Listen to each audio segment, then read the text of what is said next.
Yo no sé si este posiblemente sea el primer formato híbrido de los cafés después del paréntesis desde la pandemia.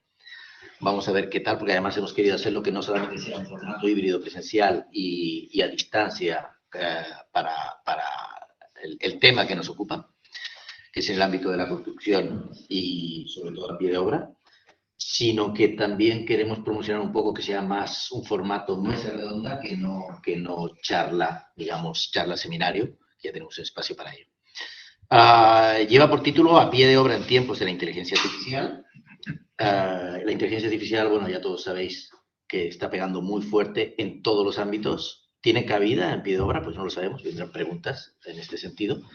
Y la pie de obra, bueno, pues todo el mundo, quien más, quien menos, pues ha visto las obras por el camino y cómo han ido evolucionando en los últimos años.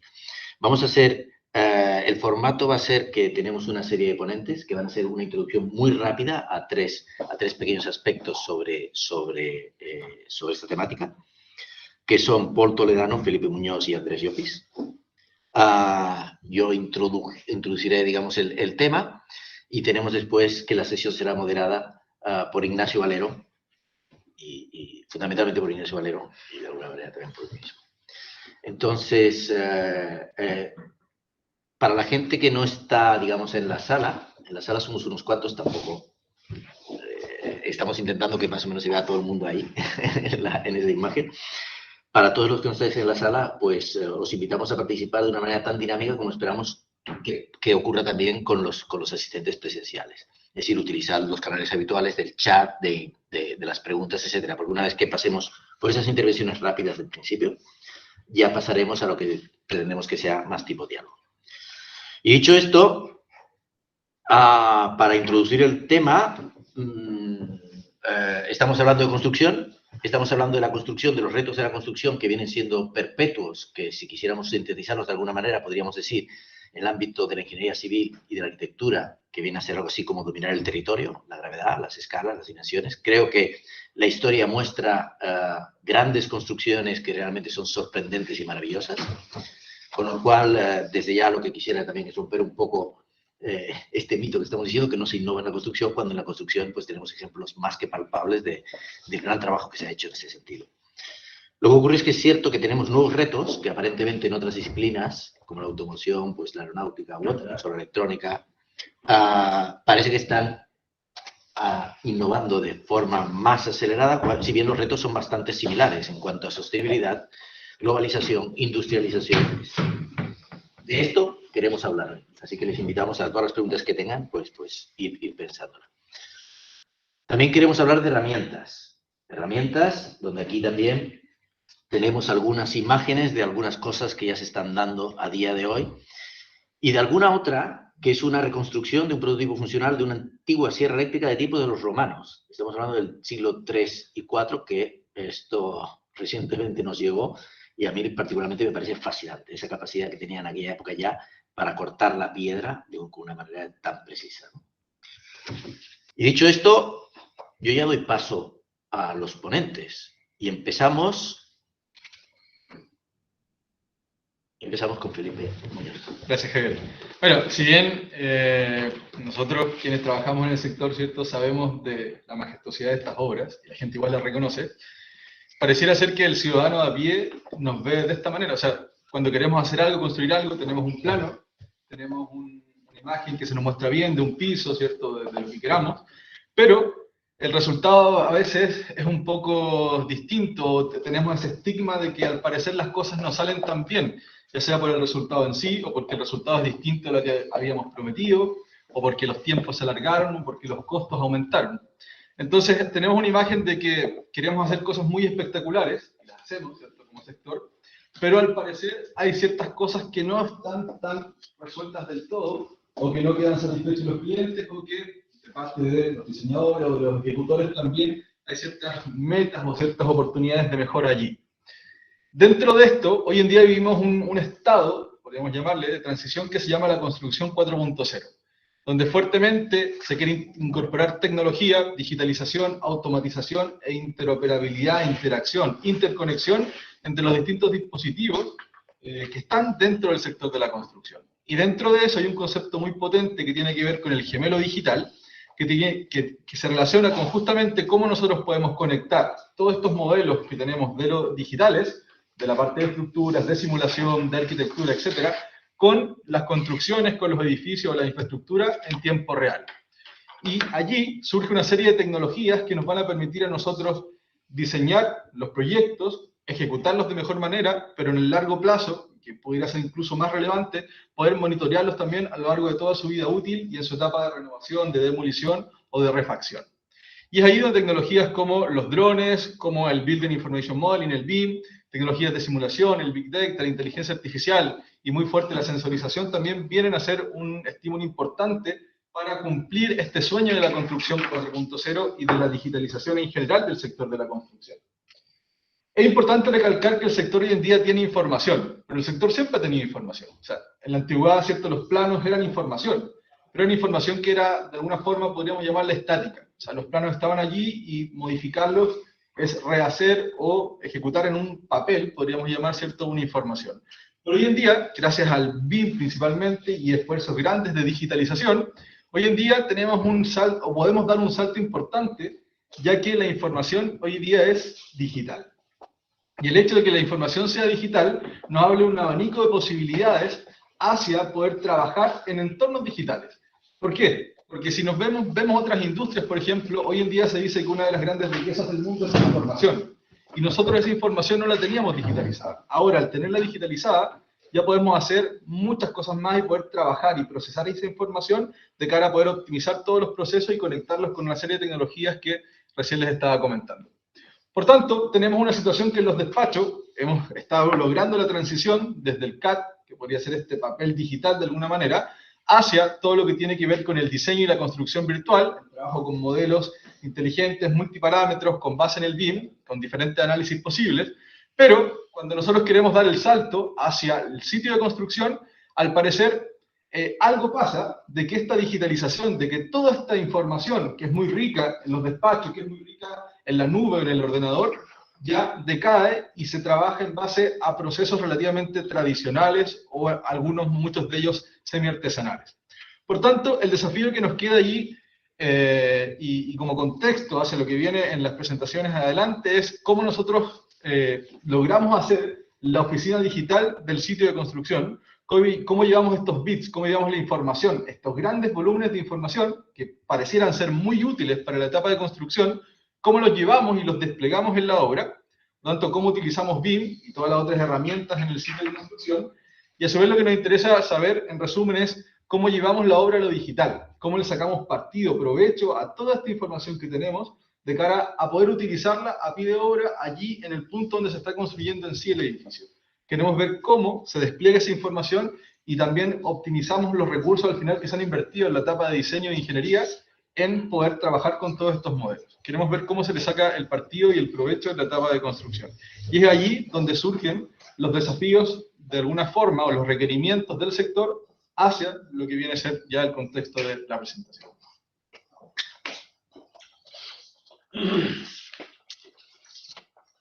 Bueno, espectacular, ¿eh? Una colación y siguiendo con lo que has dicho, se plantea esto, el cómo llevar toda esa información a la obra. Entonces, de un proyecto retos surge en Scale, que luego deriva en Printable, pero básicamente lo que buscamos era llevar toda esta información de forma segura a la obra, ¿vale? Entonces, desarrollamos lo que es la BIM Table y los parámetros que tuvimos en consideración para desarrollarlo y para diseñarlo y fabricarlo, pues básicamente fue la operabilidad, un tamaño adecuado para que hiciese viable este trabajo colaborativo en formato mesa. Tenía que hacer viable el movimiento en el lugar, es decir, que debía tener ruedas y luego pues ser transportable de la obra a diferentes horas según la constructora, Joan, y luego, bueno, pues tenía que ser económico, entre comillas, porque el concepto original era hacer una estructura, un espacio inmersivo en el cual interactuar con esa información digital, pero dada la situación y dada la realidad, pues vimos que tenía que reducirse el tamaño y hacerse algo mucho más operable.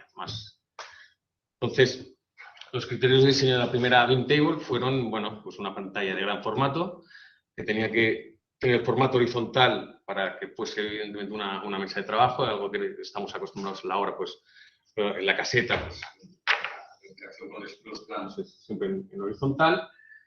Tenía que ser robusta, tenía que tener un alto nivel de impermeabilidad para poder ser trabajada en el exterior y tenía que permitir diferentes formatos, pues tanto el que os he mencionado de la mesa, en horizontal, luego el workstation, es decir, poder trabajar sentado, y luego el formato presentación, que es el que veis abajo a la derecha.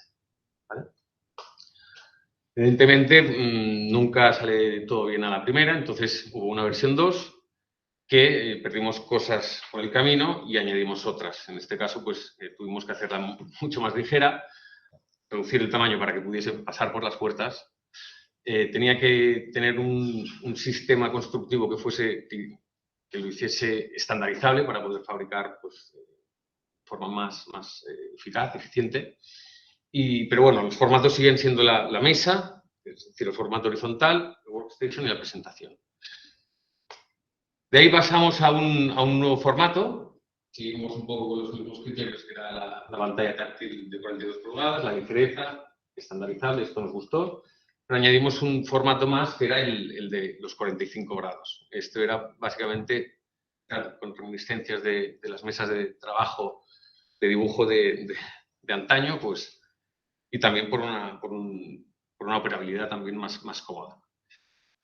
Pero finalmente acabamos con esta última versión, que es la BIM Table versión 4, en la cual perdimos el formato horizontal y lo que hicimos fue apostar por el formato vertical también para poder hacer del conjunto algo mucho más operable. O sea, que esto, reducir el tamaño, reducir el peso y a la vez mejorar el transporte por dentro de la obra y su transporte pues, del almacén a la obra. ¿Vale? Esta pantalla pues la hicimos escamoteable de forma autónoma, pero el resto de principios seguían vigentes. O sea, nos quedamos con un sistema estandarizable, esbelto, ligero y que hiciese viable pues eso, la colaboración en obra de toda la información digital que se disponía del proyecto. ¿Vale? Y ya está. Y con esto paso la palabra a el que ha dado uso de forma más efectiva a la BIM Table.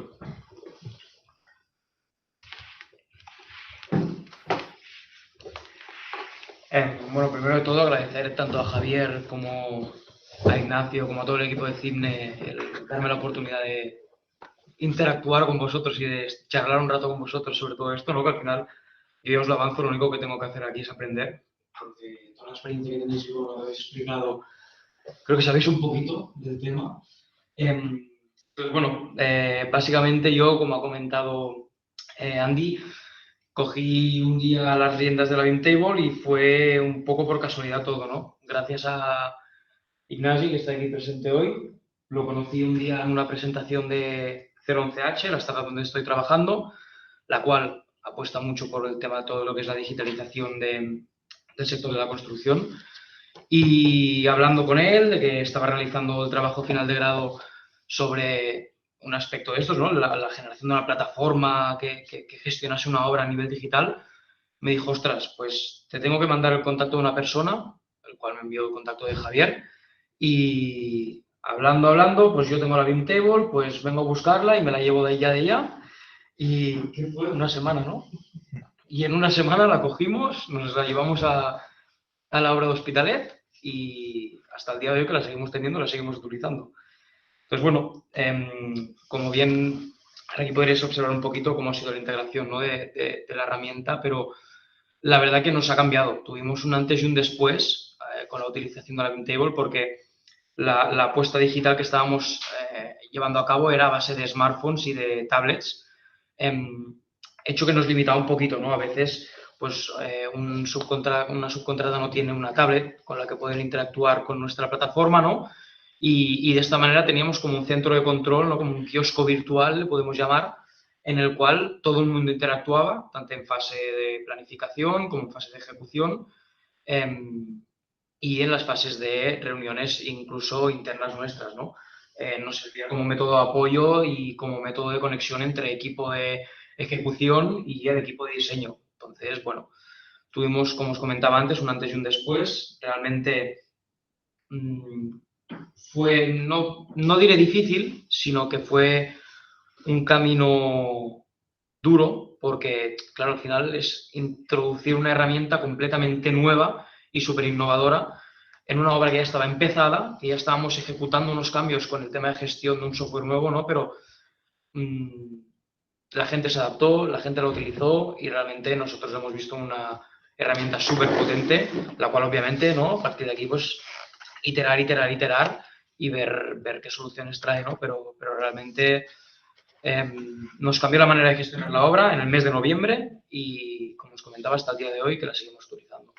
Así que también enhorabuena por la herramienta.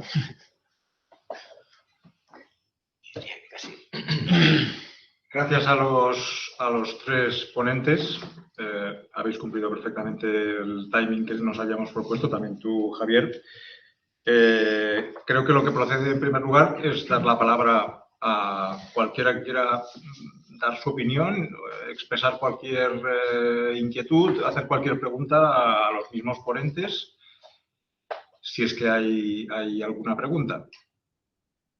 Sí, yo sí. Respecto a la última presentación, decías que habéis pasado de un formato de usar tablets y demás, que es una cosa que iba a preguntar igualmente. ¿Cuál es el salto cualitativo de usar tablet a usar ¿O cuál es la limitación de usar tablet?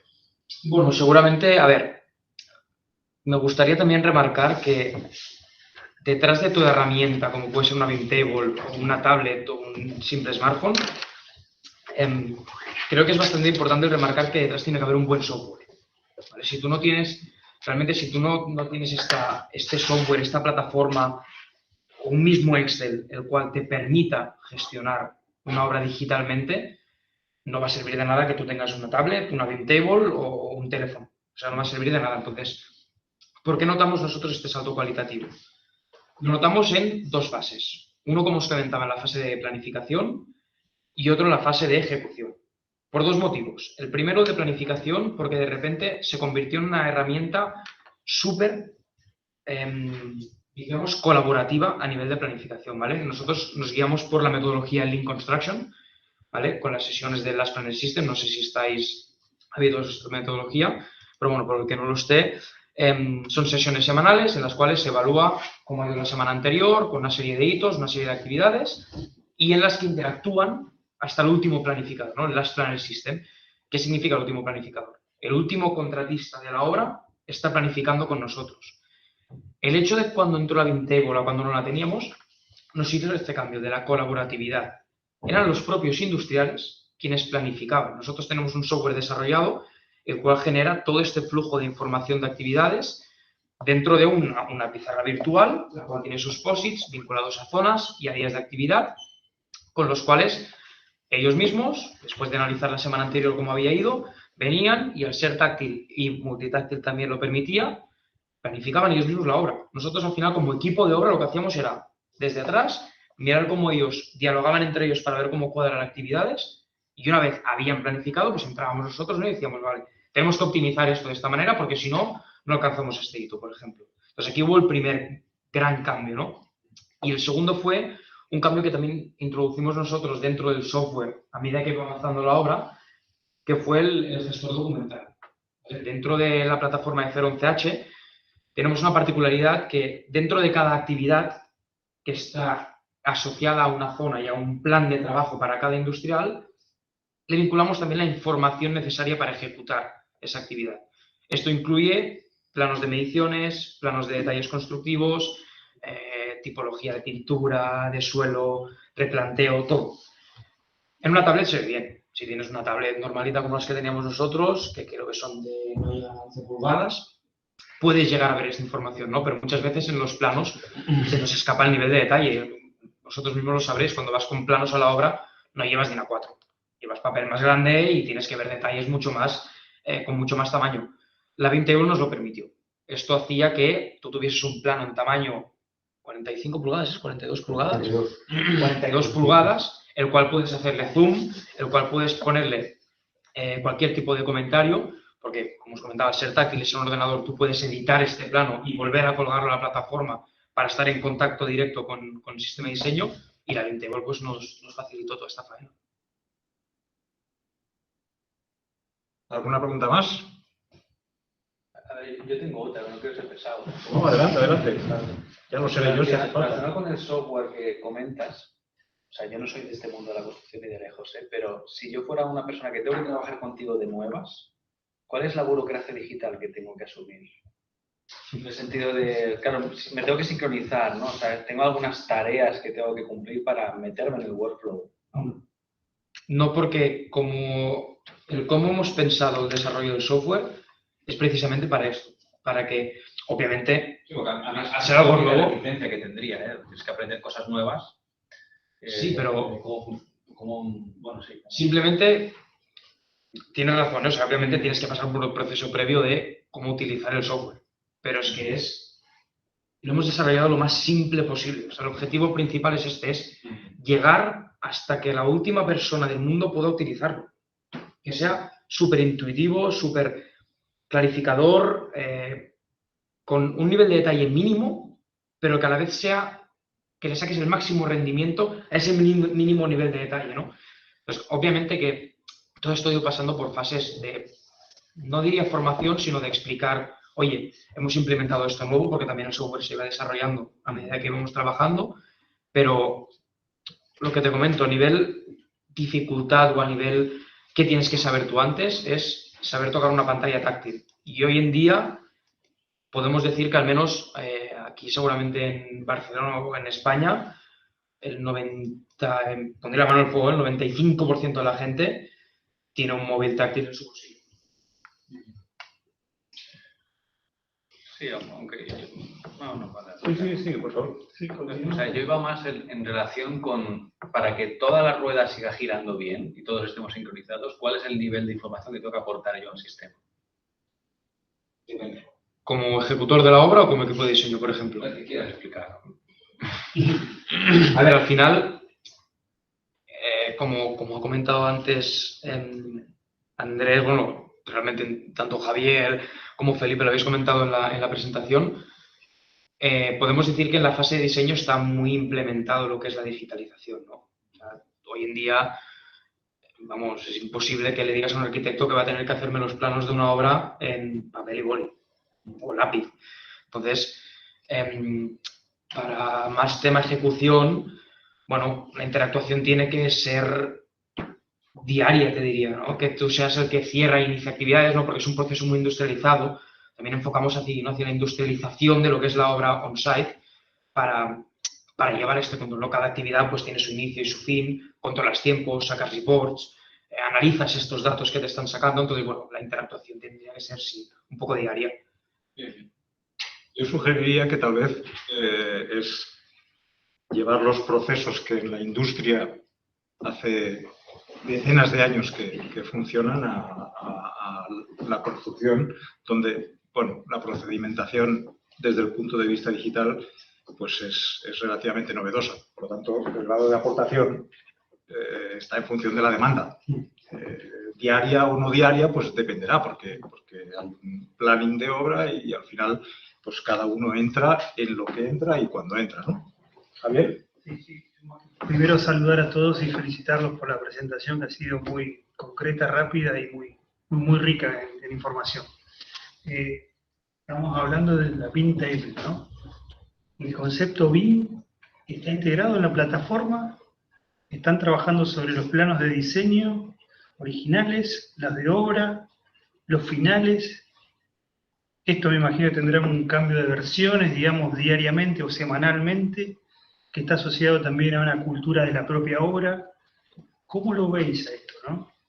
¿Cómo se imaginan que va a ser, digamos, el BIM versus lo que está implementado en la table, que soluciona temas muy grandes como tener la aportación, digamos, de cada uno de las fases de los constructores que van a entrar a trabajar y ponerse de acuerdo antes de ir, que eso seguramente lo tenéis monetizado, digamos, porque debe ser un gran input, pero ¿cómo juega el BIM en todo esto, digamos? Porque a ese plano, digamos, a esta plataforma les están empezando a poner vida, básicamente, y seguramente va a haber una nueva edición de la BIM Table u otra, pero ¿cómo juega el tema, el concepto BIM, digamos, de todo esto, ¿no?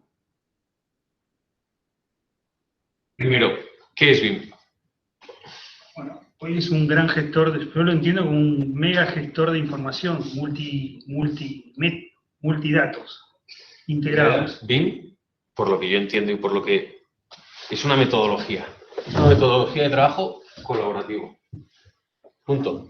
No es ni software, no. Es una nueva metodología en la cual los actores, los agentes que intervienen en la construcción ya no trabajan contra el otro, sino que trabajan con el otro. Y ese es el gran cambio y el gran paradigma que yo creo que ha venido a cambiar BIM. Es una forma distinta de trabajo.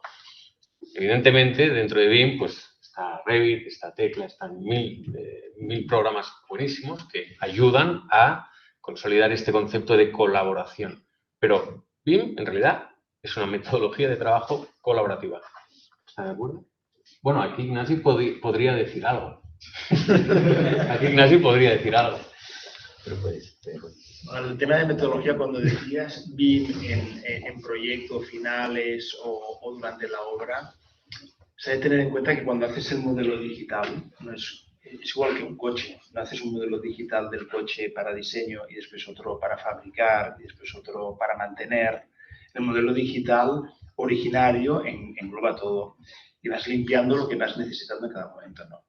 Yo creo que aquí lo interesante, o sea, respondiendo a la pregunta, es estás utilizando siempre el mismo modelo digital en diferentes fases.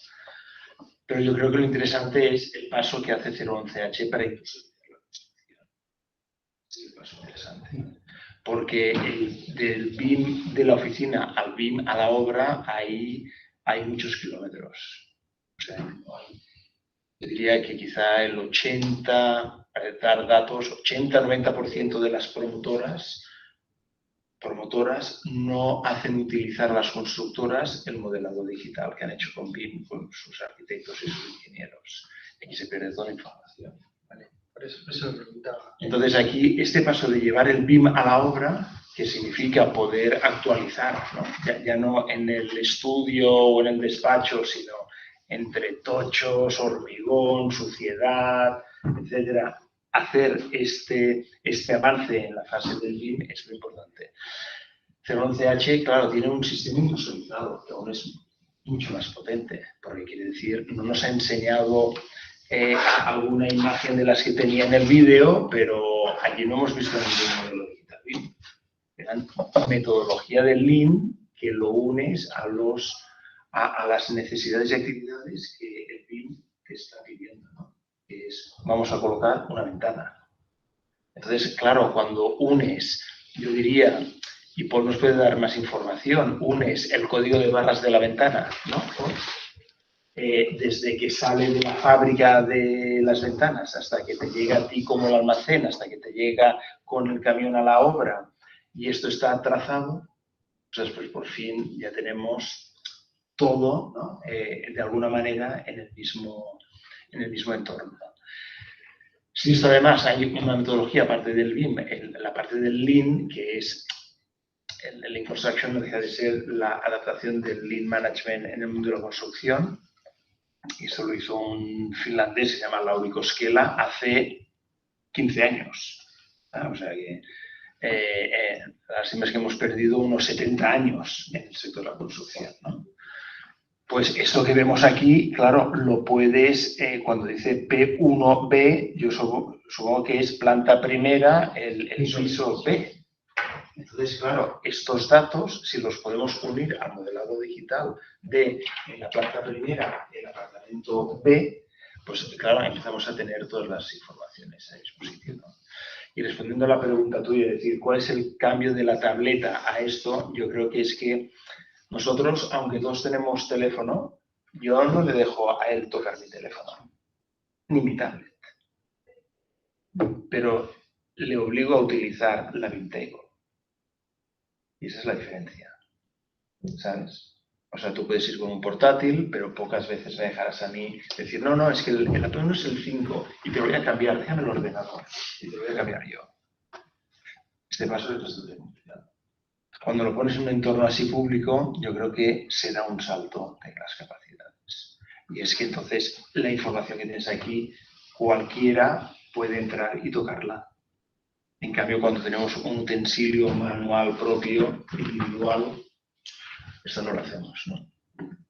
Yo creo que aquí es el cambio de percepción de lo que va a significar la BIM Table en el mundo de la construcción.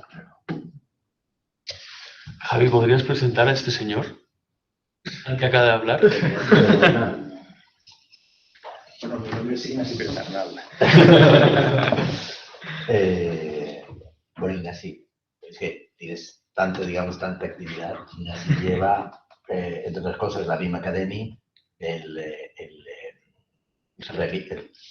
Rebuild, el Congreso Rebuild, y promocionando el BIM a diferentes niveles, tanto de formativo como también el tejido industrial, el tejido y no sé, como... No, yo, a ver, tengo tantas actividades porque el sector de la construcción es prehistórico. Entonces, si alguien lo de cambiar y te lo tomas en serio, has de utilizar todas las armas posibles, ¿no? Y es un problema, porque es un problema que los promotores estén utilizando esta tecnología, que un constructor adopte una tecnología de este tipo, que un arquitecto, porque podemos estar hablando, pero no el 100% de arquitectos utilizan BIM en estos momentos. Hay algunas promotoras ya que cuando un arquitecto no está utilizando el BIM ya no lo contrata. Ostras, pues bienvenido este mandato, para decir, ¿no? Hay otros países en el mundo que esto va por mandato gubernamental. Si ya no utilizas BIM, ya no trabajarás más con el gobierno. Y ostras, esto Se está plantando aquí. 2019. Bueno, esto pasa aquí. En obra pública, ¿no? Pasa aquí en Cataluña. Sí. Claro. Bueno, hay otras 16 comunidades autónomas donde no pasa esto, ¿no? Y esto pasa aquí en edificación y no pasa tanto en infraestructuras. Ahora ya infraestructuras, diría que el 80% de lo que hace la Generalitat de Cataluña, que no la Diputación ni los ayuntamientos, se empieza a hacer en BIM. Pero es que estamos muy retrasados en este sentido. Y entonces, claro, el mundo de la industria pasa exactamente lo mismo. Todos los fabricantes de mesas, parquets, sillas, todos esos están industrializados. Pero esta información yo no la tengo como arquitecto para incorporarla. Y el constructor tampoco la tiene para utilizarla. Y podemos tener la información, pero no tenemos sus precios ni sus días de entrega. Y en el sector de la construcción lo que pasa es que, más o menos, y si lo utiliza la administración pública no os dará la información, diría que el 99% de los proyectos no acaban ni en tiempo ni en presupuesto. No, el 0%. Para no ¿Podrías matizar un poco esta afirmación? para dejar un 1% de posibilidades, pero es así. Ese dinero lo pagamos nosotros. O sea, para poneros un caso, o sea, el último túnel que hemos inaugurado aquí, que es el de las Glorias, el proyecto era de 63 millones de euros, se licitó por 49 millones de euros. O sea que también ocurre algo que en otros países no ocurre, que si esto cuesta 100, lo pones en una licitación y cuesta un 25 o un 30% menos de su coste. Por varita mágica, porque utilizamos precios oficiales, bancos oficiales de precio, se supone que el proyecto cumple con toda la legislación. La lástima es que el proyecto de las Glorias ha terminado por 180 millones de euros.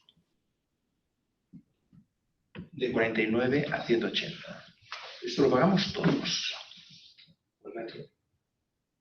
Bueno, el metro ya ni hablo, porque no está ni acabándose. Tenía que haber sido terminado en 18 meses y se ha terminado en, son 42 meses.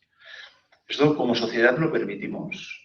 y no pasa nada, nadie asume responsabilidades y pagamos 131 millones de euros más de desviación. Pues yo no lo acepto y entonces me toca hacer todas estas actividades. Bueno, nosotros habíamos diseñado, no sé si hay alguna pregunta del auditorio o aquí mismo, siguiendo con la... Adelante. Yo tengo una muy corta. Habéis hablado todos de la BIM Table, pero podría ser que en una obra hubiera BIM Tables en plural. ¿Es el objetivo? ¿Es útil?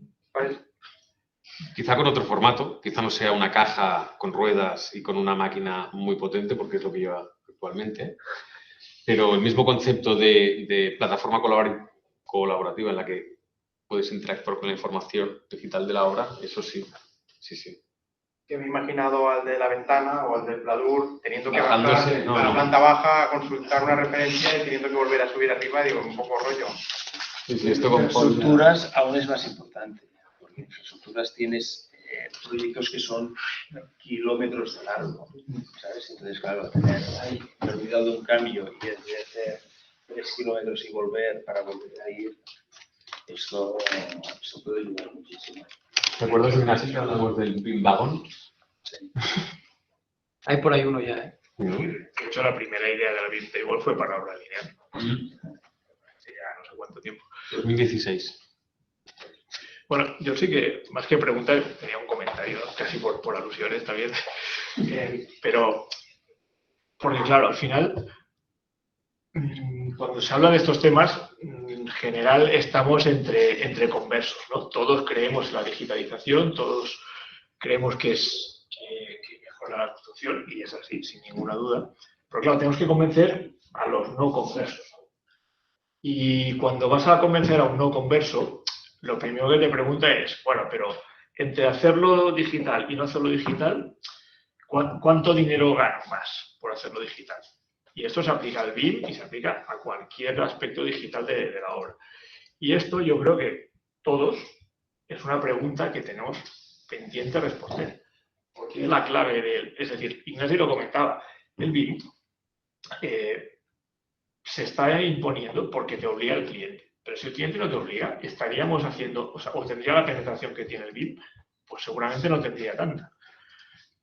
Porque al final, como decía Ignacio también, la obra tiene una baja. Entonces, la dimensión financiera pesa muchísimo. Entonces, el que lo adopta al final en la obra, en la parte digital, y parece que hago de abogado del diablo y no es así, yo soy el primer converso en la digitalización, pero es decir, el que adopta la digitalización en obra es el jefe de obra.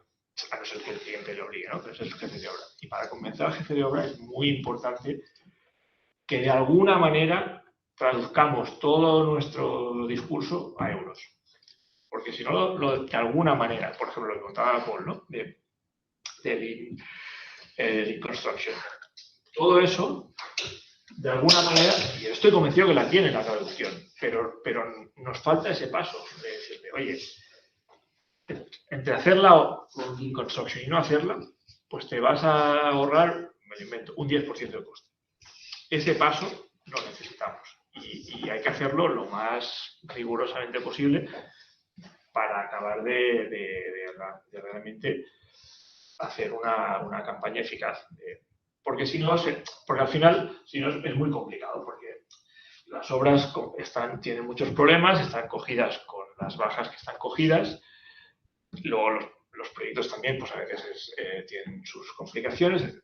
Entonces, claro, el señor que tiene que hacer la obra y que tiene un problema detrás de otro cada día, para convencerle de cambiar su manera de trabajar, aunque él mismo esté convencido de que es prehistórica la manera de trabajar, le tienes que dar un incentivo fuerte. Y el incentivo que de verdad entiende es el coste.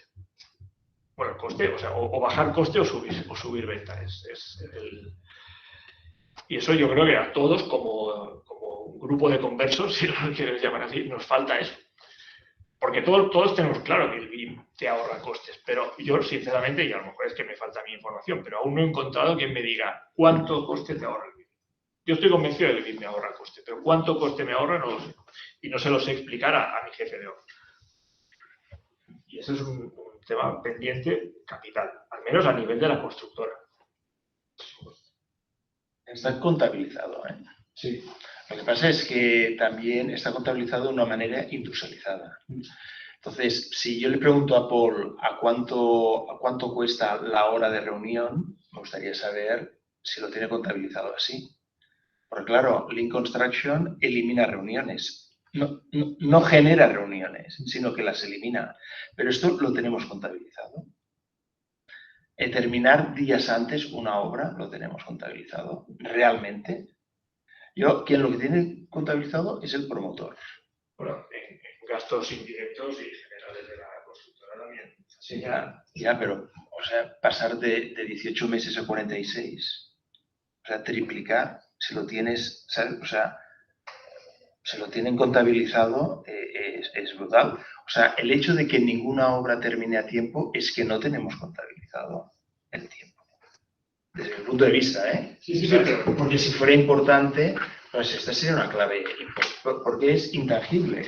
Intangible, es decir, oye, no, es que voy a entregar el día. Y si no, hay penalizaciones. Ah, hombre, tienes penalizaciones. Pero hay muchas obras que no hay penalizaciones y por lo tanto ¿no? No, pero es que ahí voy, ¿no? O sea, al final, evidentemente tú como constructor, lo que te obliga al cliente, lo haces. Punto.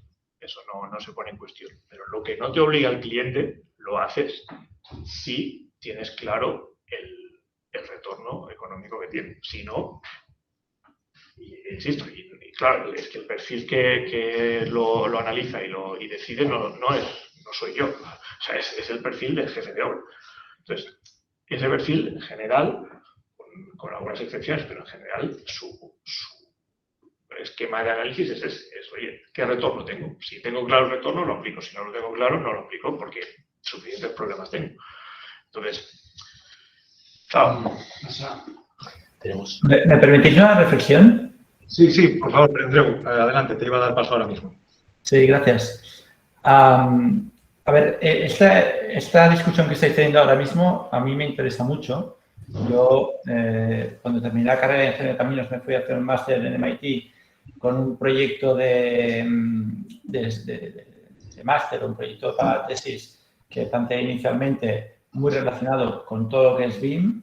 En aquel momento todavía no se había desarrollado, pero ya estábamos pensando algunos éramos conversos antes de existir la religión. Al final no fue de eso mi tesis de máster, fue sobre cuestiones de estima de costes y plazos de proyectos antes de comenzar la obra y estoy bastante contento de esa tesis, pero en cualquier caso, volviendo al BIM y a lo que es la digitalización de la obra y los beneficios que tiene para constructor o para promotor la digitalización. Estáis entrando en una materia que creo que es muy interesante porque es la clave, es la parte económica, el retorno económico de la implementación de una nueva tecnología. Y lo que nos tenemos que dar cuenta colectivamente es que si queremos introducir una tecnología que es potencialmente disruptiva, como lo es toda la digitalización, en particular el BIM en la construcción, el retorno no puede ser marginal. El retorno tiene que ser de pingües beneficios. Y estáis ahora hablando de retornos marginales en cuanto a ahorro de tiempo de reuniones, en cuanto a terminar la obra en un plazo anterior o ahorrarse las penalizaciones. Eso está bien, pero no son los pingües beneficios. Y para esto, como en casi todas las otras áreas de la construcción, para visualizar los avances, creo que tenemos que hacer lo que ha hecho Javier, que ha sido mostrarnos unas imágenes de la industria de automoción y vernos qué hacen en otras industrias y cómo explotan el cambio de paradigma y los cambios disruptivos en cuanto a digitalización en otras industrias para obtener esos mismos beneficios.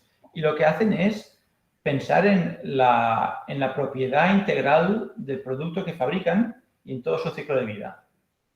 Y cuando pensamos en eso decimos, sí, claro, es que el BIM es para eso. BIM es para todo el ciclo de vida de que construimos. Por lo tanto, los pingües beneficios los tenemos que buscar en ese ciclo de vida. Y en la empresa de automoción, el otro día veía un vídeo sobre los fabricantes de tractores de John Deere que tienen incluidos en sus tractores unos dispositivos de seguimiento e incluso de bloqueo, que les permite que si vas a llevar a reparar el tractor a un taller que no está autorizado, pues te bloquean el tractor y no te dejan repararlo. Y ahí hay una discusión sobre lo que es el derecho a reparar o lo que no es el derecho a reparar o de quién es la propiedad del producto que se ha fabricado y que tú has comprado, y si has comprado la propiedad integral o solamente has comprado una parte de la propiedad, has comprado el derecho a uso de la propiedad, pero no has comprado el derecho a reparar la propiedad o el derecho a mantener la propiedad. Estas son las discusiones que abren la puerta a los pingües beneficios que pueden habilitar las tecnologías digitales. Es decir, si todo el mantenimiento que facilita el hecho de tener digitalizado el edificio o la obra tiene que pasar por aquel que ha construido la obra, porque es quien mantiene un cierto control de ella y tiene esa información BIM, pues ahí tiene un campo por recorrer y por hacer muchos beneficios, porque además es una diversificación y una reducción del riesgo de su negocio, porque ya no depende solamente de ir consiguiendo obras, sino cada obra que ha conseguido, pues se asegura un retorno y unos ingresos recurrentes porque va haciendo el mantenimiento de esa obra, que cambia totalmente el funcionamiento de la industria. Y bueno, ese era mi comentario. Sí, yo hubiese hecho este mismo comentario porque al final BIM efectivamente contempla todo el ciclo de vida y parece que nos circunscribimos exclusivamente al principio y al final de la obra. Entonces, yo quería hacer también una pequeña reflexión de casos que viví, uno hacia atrás. Por cierto, discrepo con Ignasi en una cuestión. En los últimos 70 años no hemos perdido tiempo, hemos avanzado muchísimo en ciencia de materiales, en muchas cosas. Hace 70 años no podíamos sospechar la digitalización como la entendemos ahora. Pero 30 años más allá solamente, hace 100, se construía el Empire State en tiempo récord y, por lo tanto, se han hecho cosas muy notables. Pero no quería decir esto. Lo que quería decir es que yo he vivido dos casos en primera persona, uno es el de la gestión de residuos y otro es el de la prevención de riesgos laborales, donde cuando ha sido verdaderamente efectivo y ha sido verdaderamente radical el cambio, porque Felipe, de alguna forma, y todos un poco estamos describiendo una especie de embudo donde no parece que la construcción como tal, la obra, no quiere entrar. Lo que cambió esto fue la legislación. En el ámbito de residuos, la legislación cambió totalmente el cómo se trabajaba con los residuos de construcción y demolición, y eso es de largo recorrido para el medio ambiente, y en el campo de la prevención de riesgos laborales es exactamente igual. Es decir, creo que al ámbito BIM tal vez le falte una legislación que, por ejemplo, al constructor ya le dé, de la misma forma que puede ocurrir para un tractor, le dé un incentivo directamente porque está trabajando de forma que muchos otros usuarios, mantenedores, demoledores, se beneficiarán después de lo que se está haciendo en la obra. Pero claro, ahora una exigencia de la Generalitat de Cataluña diciendo exclusivamente quiero que me hagáis las obras en BIM, pues tal vez es pobre, no incentiva a la obra, pero ese incentivo es que es económico, porque si entramos en el ciclo de vida, pues esto es así. Quería que un poco abrir diálogo sobre esto, y también una cosa que ha dicho Miguel Ángel Zaligueta, a mí me es muy fácil imaginar hoy una obra sin personal, dirigida con 10 BIM tables, regida y contratada bajo blockchain, con mínima o ninguna intervención de personal y solamente con robots. Bueno, sabemos que esto llegará, pues estamos casi seguros de que llegará. El cuándo y el por qué, pues a lo mejor vuelve a depender de lo mismo. No queremos abandonar lo tradicional. Las cosas se imponen por sí mismas, pero me gustaría saber un poco la opinión de todos. Yo sí, si me permitís, dos comentarios. Digitalización y BIM no es lo mismo. O sea, el BIM está dentro de digitalización, pero lo digo porque muchas veces tendemos a equipararlos y la digitalización va mucho más allá. Y luego respecto a lo que comentaba Ignacio y Peratreu, totalmente de acuerdo. Lo que pasa es que, claro, ese es otro gran caballo de batalla que no es para nada sencillo, porque, claro, yo creo que todos estamos de acuerdo en que tiene mucho más sentido pensar en términos de ciclo de vida. Pero, claro, para pensar en términos de ciclo de vida, la inversión la hago ahora. Entonces, para hacer eso, necesitas como mínimo, seguramente muchos más, pero como mínimo 2 recursos, cumplir dos condiciones. Una, tener la capacidad de inversión ahora, para pensar en el ciclo de vida.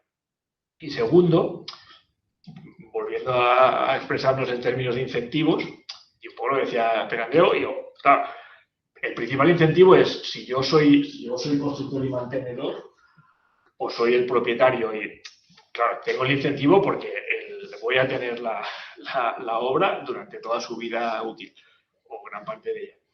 Pero si no lo sé, y eso pasa en la administración mismo, porque claro, muchas veces el que saca el contrato de una infraestructura X no va a ser el que la va a mantener, porque o no va a estar en su puesto o porque se ocupa otro departamento. Entonces, claro, es totalmente necesario, pero no es nada sencillo pensar en términos de ciclo de vida. Y eso también es otro análisis que a mi modo de ver está pendiente. Porque efectivamente, si tú haces el número del ciclo de vida, el número cambia muchísimo. Pero claro, es que no es directo hacer el número pensando en el ciclo de vida. Porque hay que cambiar unos ciertos paradigmas que a día de hoy no lo facilitan. Sí, yo tengo más una pregunta, aunque sobre todo esto del ciclo de vida, y hay por ahí un vídeo recurrente que es ¿qué pasaría si los coches se construyeran como se construyen las casas, ¿no? Y sé cuánto acabaría costando el coche. Probablemente no los 10.000, 15.000 o 20.000 euros que va a costar ahora de media, ¿no? Pero bueno, al margen de eso queda para un sitio de debate. Tengo especial curiosidad por saber, por preguntar, aprovechando, digamos, que estáis por aquí, ¿hasta qué punto pensáis que cambios de este tipo requieren un cambio generacional? Es decir, hace 30, 35 años llega la informática al ámbito de la construcción, quiero decir, la informática más doméstica y supuso hubo que cambiar un montón de cosas. Y la segunda, que está relacionada con eso, ¿hasta qué punto, ya que estamos también en un entorno universitario, hasta qué punto la formación debería también adaptarse, digamos, a todas estas nuevas cosas que vienen? Yo iba hacia ahí. O sea, precisamente lo que quería decir antes de tu pregunta, que me ha ido de lujo, es que estamos hablando de por qué tenemos que digitalizar, qué beneficios me da, dónde está el impacto económico, pero en ningún momento nos hemos hecho la pregunta de es que no tenemos mano de obra o no tenemos personal joven que vaya a dedicarse al sector. Y esto es un hecho, ¿eh? Entonces, ¿qué pasa? Ya no solo ahorrar en costes y ganar en tener toda la información del ciclo de vida, que sí, que todo esto va dentro del pack, sino el atraer talento joven hacia el sector. Y ahora ya os hablo en primera persona. Yo empecé en este mundillo hace 7 años, gracias a mi padre. Me puse en el mundo de la construcción, él se ha dedicado toda la vida. Y desde que entré, que yo le veía algo que sí me gustaba, es un mundo que me encanta, me sigue apasionando hoy en día, pero me faltaba algo. Y este algo empezó a cambiarme cuando yo un día, justo antes de la pandemia, una de las visitas de obra que iba con mi padre, me llevé el iPad. Simplemente el iPad ahí tenía mi PDF de la obra enviado a mi mail en el iPad. No tenía absolutamente nada más. Ni modelo BIM, ni auditorías, ni imágenes 360, ni una pantalla, nada. Llevaba mi tablet con mis planos. Y ese día dije, ostras, yo aquí dentro estoy llevando la información de todas las obras que estamos llevando durante el verano, que eran, no sé si recuerdo mal, eran 7 proyectos, y los llevo en una carpetita así pequeñita, en la cual llevo también mi lápiz y voy anotando todo lo que me dice, pues, el arquitecto de esta obra, la EF de la otra obra, y anotaciones mías de cuando, ostras, he ido a pedir este material, no me acuerdo de qué obra era, me lo apuntaba ahí. Ahí empezó a cambiar. Entonces, relacionado con esto, yo cuando con mis compañeros, ahora ya del máster, hablamos del sector, a muy pocos, por no decir a ninguno, porque siempre hay alguno, les interesa ir ahora. No, yo quiero dedicarme a estar en el despacho con el tema de aguas, o quiero hacer presupuestos, o quiero ahora mismo empezar aprendiendo a cómo se lleva una planificación de una obra. Pero digo, vale, pero tú quieres estar ahí en la obra y saber lo que pasa al día a día, a todas horas, y darte cuenta de las incidencias que hay, de cómo solucionar, de cómo gestionar, de, ostras, necesito a 2 tíos aquí, pero los tengo ocupados allí, ¿cómo gestiono? ¿No? Poquísima gente. Entonces, la digitalización, yo creo, en este aspecto también va hacia ahí, ¿no? Al atraer talento joven hacia nuestro sector. Sí, totalmente de acuerdo, ¿eh? Lo que pasa es que, claro, volvemos a un poco lo que decía antes. Estamos en un foro, vamos a decir, sesgado, ¿no? y luego, por otro lado, claro, lo que tú comentas, que estoy 100% de acuerdo, en el fondo no deja de ser un intangible, ¿vale? Es decir, si yo soy un propietario de una constructora, o ni siquiera propietario, o sea, digamos alguien que gestiona presupuestos de la constructora, lo que tú comentas es un intangible. Oye, yo necesito talentos porque para que la compañía siga adelante, etcétera, necesito talento joven y demás. Eso es un intangible. ¿Esos son unos euros? Sí, pero ¿cuántos euros? No lo sé. Cambio, si tengo que digitalizar y tengo que invertir en no sé cuántas licencias de Revit, no sé cuántas BIM-Table, no sé cuánto, estos son X miles de euros. Entonces, esa persona que toma esa decisión tiene claro cuántos miles de euros le cuestan, pero no tiene claro cuál es el retorno de esos miles de euros que invierte. Entonces, mientras no seamos, y yo estoy convencido de que el retorno es más alto, vaya eso por delante, que insisto que yo soy, bueno, Andrés, soy uno de los padres de la criatura de la BIM-Table, o sea entonces, pero, y precisamente por eso lo sé, porque lo que cuesta de verdad es al señor que le está diciendo, pon por delante no sé cuántos miles de euros, y el señor a veces es el de la constructora, o a veces es el promotor, o a veces es la administración. Pon por delante X miles de euros para hacer análisis de ciclo de vida, para hacer digitalización, para hacer lo que tú quieras, le has de decir cuál es el ROI de eso. Porque si no, es muy, muy complicado convencerle. Ejemplos como el del túnel de Glorias no hay color a la hora de convencerse. Si quieres, porque yo he explicado mal antes, porque con el tema de las reuniones ya hay un avance. Esto Crossrail en Londres, que eran 42 kilómetros de túneles, lo evaluaron. Y había 1.400.000 pounds de ahorro solamente entre reuniones. Por eso digo que cuando decimos, bueno, evalúamelo, bueno, dime qué evalúas tú. ¿Vale? Porque, claro, yo es la primera vez que he visto evaluar, no hacer una reunión en una obra. Pero si vamos al tanto por ciento económico y lo que queréis es cash, el CIFE de Stanford, 38%, el BCA de Singapur, el 30% y el gobierno británico, 33% de ahorro. O sea, entre el 33 y el 38% que te va a costar de menos tu obra. Y la industrialización, como comentabas antes. Bueno, y entonces, además, hay un 50% de menos emisiones de CO2, que seguro que no las contamos, ¿verdad? Pues claro, esto... Y después, por otro lado, ¿en cuánto tiempo das tu edificio? En la mitad de tiempo, tampoco lo contamos. Y después... Claro, eso sí que se cuenta, porque al final... Bueno, se cuenta, pero no se evalúa de la misma manera. Yo no he visto datos evaluando estos temas, aparte de los académicos. Esto sería importante evaluarlo. Estos señores lo evalúan cada día. No conozco ninguna otra constructora que lo esté haciendo. Y que no digo que no exista, pero que más o menos tengo cierto conocimiento del sector y, ostras, me extraña esto. Y el otro punto es que la digitalización permite otra cosa que no hemos hablado, que es la industrialización. Industrialización me permite llevar edificios donde yo quiera en el mundo. Y esta es otra parte que no se está evaluando. Otros países la evalúan directamente. Porque otros países donde el mandato BIM es obligatorio, se evalúa la cantidad de exportaciones de la construcción. No de materiales de construcción como hacemos aquí, que es cuánto envía roca y cuánto envía porcelanosa. No, ¿cuánto envía Comsa? Ostras, ¿cuánto envía 011H? Ostras, ¿lo tenemos evaluado esto? Yo creo que no. Y para terminar, para el tema del retraso, has dicho el Empire State Building, totalmente de acuerdo, pero es que aún es un referente en el sector de la construcción. Aún es un referente ahora. por la poca siniestralidad que hubo, ¿vale? Porque hemos hablado de seguridad y salud. Vosotros estáis trabajando muchísimo en seguridad y salud, pero los datos del 21 no los he comprobado, pero en el año 20 sí. El año 20 en España da que cada 2 días matamos a un tío en una obra. Sí, sí, eso. Tenemos ¡Ostras! Cada 2 días. ¿Ah? Pero estuvo todo parado, ¿no? ¿Eh? No. Hubo construcción, pero la gente que construía quizá no era la mejor. Pero es que además tenemos 334 siniestros en una obra diarios. Diarios. O sea, esto es INE. Sí, son datos que conocemos y que... Entonces, claro, la digitalización, ¿qué significa? Estos son las llaves de mi casa y el trastero,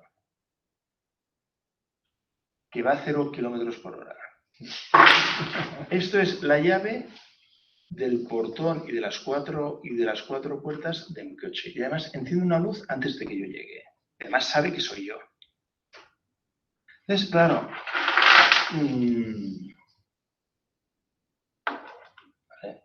entonces el campo a trabajar es brutal. Es brutal en este sentido. Entonces veo poca preocupación por eliminar esto e introducir esto. Sí, tengo una pregunta, un comentario y una pregunta para los desarrolladores de software y de hardware.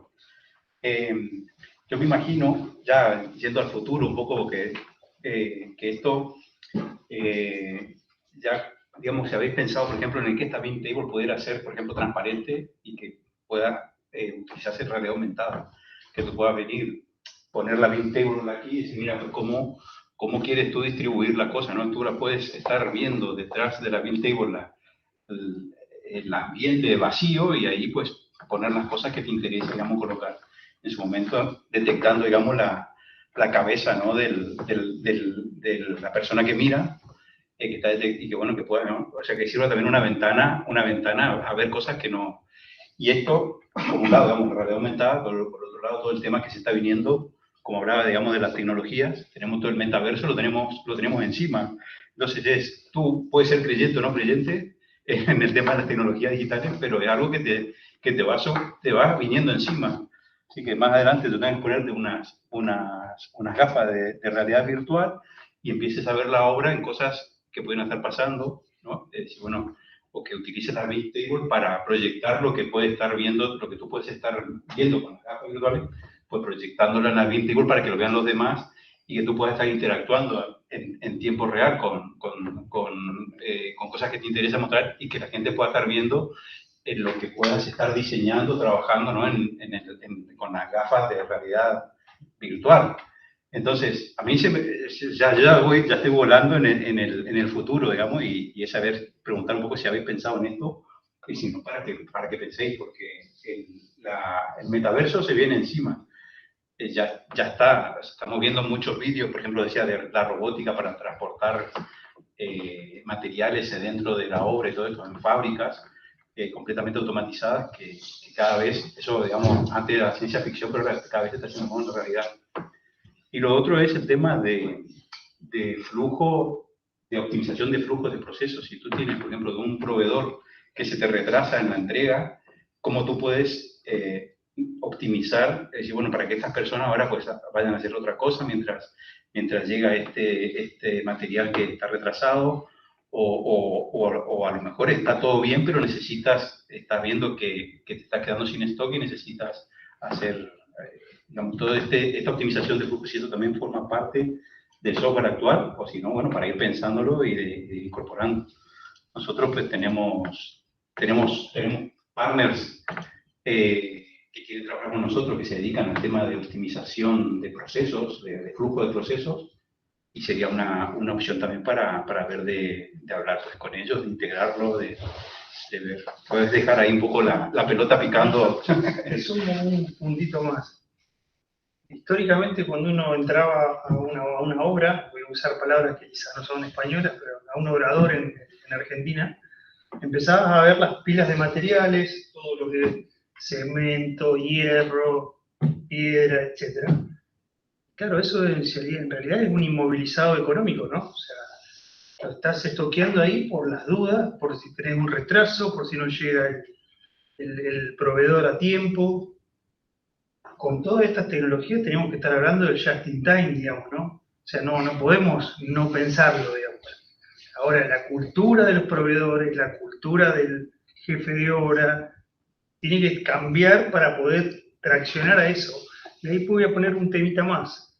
Como profesionales, muchas veces firmas una obra por 10 años, 20 años, en el caso de legislación argentina, por el tema de obra civil pública, el BIM, trazabilidad de datos, trazabilidad de obras, firmas, responsabilidades, tiene que jugar un papel para largo, ¿no? O sea, hay que empezar a cambiar sí o sí, no hay otra opción, digamos, ¿no? Y yo creo que la parte de cuánto lo podemos cuantificar económicamente, todavía ni siquiera empezamos a pensarlo. O sea, hay muchas cosas que son rápidas, instantáneas, digamos, ¿no? Una solución de un detalle pensado en la oficina son miles de pesos o de euros menos que pensado en la obra. Entiendo que el BIM, digamos, va a solucionar muchas cosas, pero hay toda una carrera por desarrollar, digamos, hay especializaciones en todo sentido, ¿no? O sea, la industria automotriz, una gran fábrica automotriz hoy tiene un convoy de trenes y de aviones y de barcos trayendo repuestos. Bueno, cuando baja el camión se pincha un neumático, el que viene atrás tiene que desenganchar su carga y cargar esa y seguir, porque si no se para la línea de producción. En un edificio debería pasar lo mismo. ¿Cuánta pasta es eso? ¿Cuánto dinero es eso que no lo podemos cuantificar hoy? ¿Tú quieres decir algo, Andy? No. ¿No? No. Pues yo solo me gustaría corregirte una cosita. Has dicho que estabas pensando en el futuro, ¿no? De si unas gafas y unas... No es el futuro, ¿eh? No. Es el presente. Digo el futuro de la Big Table. No, pero y ese... No. Es que la Escape, sí que quería decir algo, pero es que la Escape, ¿te acuerdas de los componentes que compramos ganamos el concurso retos y compramos un Oculus Rift para justamente eso, ¿vale? ¿Cuál es la realidad? Que al final, sí que es verdad que yo considero que la realidad aumentada puede ayudarte según qué aplicaciones, pero tuvimos que bajar eso a la realidad y al pensar cómo iba a ser la operación y el uso de la herramienta. Y quizá aún no estamos en ese momento, aunque ya existe desde hace tiempo. Y sí que con realidad aumentada sí que se hacen secciones de por dónde pueden ir las instalaciones y demás. Pero te he de decir que nosotros el paso cero, la versión cero, sí que contemplaba. De hecho, tenemos unas Oculus. Sí. Perdón, sí, la respuesta más corta es, tenemos ahora mismo 2 personas haciendo doctorado en eso. Una de ellas es Felipe Muñoz, relacionado a temas de realidad virtual aumentada en el ámbito de la construcción. La otra es que también tuvimos una persona que me hubiera gustado que nos acompañara, que es Óscar de Cos, que ya cuando empezamos con estos temas, con Joan, con Ignacio también, hablando de todos estos temas, valorando cosas desde hace casi más de 7 años, ¿no? Y empezamos a... Todas estas cosas, bueno, ese vídeo que está por ahí es del 2007. O sea, ya ilumina un poco, bueno, lo que todos podemos imaginarnos en ese sentido. Y ya por entonces, Óscar de Cos hizo un trabajo excelente, mostrando experiencias de moverse por la obra, de encontrarse con qué situaciones, tanto con realidad virtual, experimentando realidad virtual, como realidad aumentada con las Microsoft HoloLens, ¿vale? Las gafas de realidad mixta, realmente vamos a dejar un poco, pero son dispositivos de orden de 3.000 euros. Por lo tanto, ahora mismo, en nuestra opinión, están a nivel de laboratorio. Está muy bien, vamos probando cosas, pero otra cosa es lo que necesita la obra. Y efectivamente tenemos la percepción de que habrá muchas cosas que traerán unas detrás de otras y que vendrán un poco en cascada. Nosotros podríamos imaginarnos, una de las preguntas que teníamos Ignacio y yo para es, ¿cómo os imagináis la obra de aquí en 2050? ¿Os imagináis que será un enjambre de drones sobrevolando la obra, haciendo un barrido? Todo esto ya hay empresas que hacen el scan to BIM, ¿no? Que hacen ese nube de puntos y a partir de ahí reconstruyen el BIM, con todas las implicaciones que tiene. Pero si efectivamente el BIM se acaba en la oficina del despacho y no se lleva a la ejecución, hay un problema de adopción, ¿no? Y todo eso ya tiene que tener. Hay que tener en cuenta un factor extra.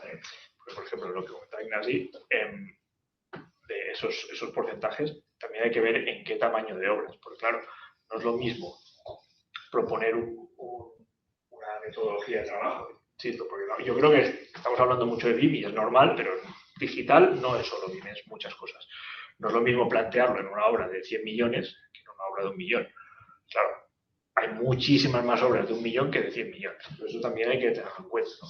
Porque al final ni la cantidad de recursos de todo tipo, no solo ya económicos, sino personales, de personal y tal, te da para lo mismo en una obra pequeña que en una obra grande, ¿no? Y eso también es muy importante. Y se había quedado un poco en el tintero la pregunta tuya, Javier, si era un tema generacional. No, yo no creo que sea un tema generacional, sinceramente.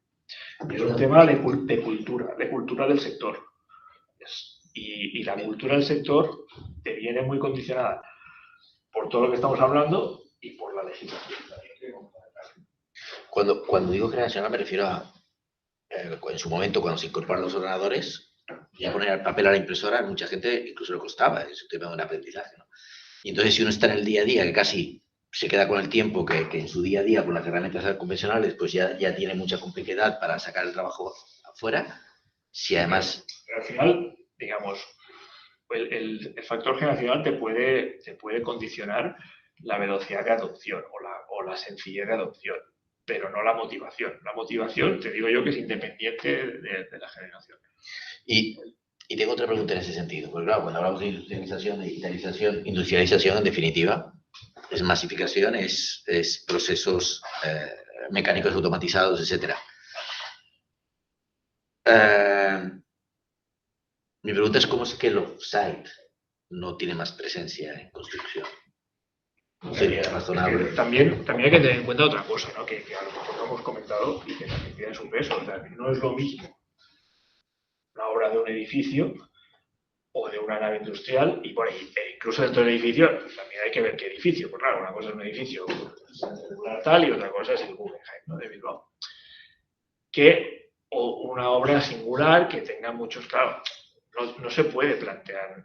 O sea, es decir, en los grados de digitalización o sobre todo los grados de industrialización nunca van a ser uniformes, porque lo cual no quiere decir que una obra muy singular no se pueda digitalizar y no se pueda industrializar, ¿eh? Hasta que el cambio de paradigma sea total, ¿sí? Y ya no haya vuelta atrás. Sí, pero eso normalmente te lo tendrá que imponer el cliente. Si no es... Y digo esto muy a mi pesar, ¿eh? Ojo, que insisto. O el supracliente. Claro. Es el gobierno, en su momento. No, pero hay una paradoja. Es decir, por un lado estás hablando, cuando hablas de Guggenheim, porque está claro, Guggenheim es digamos, una construcción singular, y como singular tiene que ser tratada como singular. Cuando vamos a la industria de la automoción, precisamente la clave de la competitividad de la industria de la automoción es que se construye en cualquier lugar del mundo para todo el mundo de alguna manera. Y porque los costes los divides en no sé cuántos millones de piezas, claro. Sí, por eso. Pero quiero decir, en la construcción, si estamos hablando de la tragedia de ¿cómo se llama?, de las bajas suicidas y todo esto, es decir, el tema del coste es fundamental. Mi pregunta es cómo se sigue haciendo artesanal, porque off-site podría dar la impresión de que sí que si se estandariza más, porque no se va a estandarizar. Al final, digamos, el tipo de vivienda, la gente suele tener unas... Claro, pero aquí también hay que tener en cuenta el proceso en su conjunto. Porque claro, yo, por ejemplo, yo puedo, como constructor, proponer un cambio y, oye, y una pieza que en principio tenía que hacerla in situ, pues no, yo la voy a prefabricar no sé dónde y tal. Eso te requiere un cierto cambio de diseño. Ese cambio de diseño primero lleva tiempo. Segundo, lleva un circuito de aprobaciones que al final, y todo esto suponiendo que está digamos, en línea con la normativa, que si te sales de la normativa ya ni te cuento, ¿no? Entonces, aunque técnicamente sea correcto, si no está dentro de las soluciones estándar que están aceptadas por la normativa, pues ya se te complica todo. Entonces, claro, todo esto hace que primero intervengan muchos actores y que se te dilate mucho el proceso. Entonces, claro, todo esto, volvemos a lo que decíamos antes, es que tienes que tener muy claro que te compensa muchísimo para meterte en ese follón. Porque si no, te vas a tirar discutiendo, perdiendo entre comillas tiempo, etcétera, etcétera, para al final una cosa que podía haber hecho, por decir algo, en un mes, igual he tardado 3 meses en hacerlo. Entonces el de la obra dice, esto... Eso sería un argumento a favor del offsite, no en contra. No, porque si está todo, digamos, todo lo que hagas previamente ya pasará por todos los filtros de cumplir normativa, de ensamblaje, de instalación, ¿no? Sí, pero insisto, como es un cambio de diseño, es un cambio de proyecto que necesita tener claro que se ajusta a toda la normativa, que no te va a desajustar otra parte del proyecto, tiene que tener una serie de aprobaciones, etcétera, etcétera. Estás hablando de un proyecto ya definido. Claro, es que en general, no, siempre, a no ser que tú seas promotor y constructor, o tú, a ti te llega el jefe de obra, al famoso jefe de obra le llega un proyecto y dice, señor, usted ha de construir esto por este dinero y en este tiempo. Y ganarle dinero, que no es evidente. En ese caso, obviamente, pero yo creo que en los sites lo que se ha de hacer es contemplar el diseño desde las etapas embrionarias, pues que ya estás diseñando para un edificio, para que sea fabricado. Para el lugar lo que decíamos antes, pues tenemos que cambiar el paradigma cultural del sector. Que ya existe, ¿no? Los contratos, ahora no me sale cómo se llaman estos contratos que son open books. IPD. De Project Delivery va en esta línea. O sea, somos de los pocos sectores en los que todos los que van a participar no participan del mismo contrato. Entonces, un promotor hace un contrato a un arquitecto o un ingeniero y otro contrato a una constructora.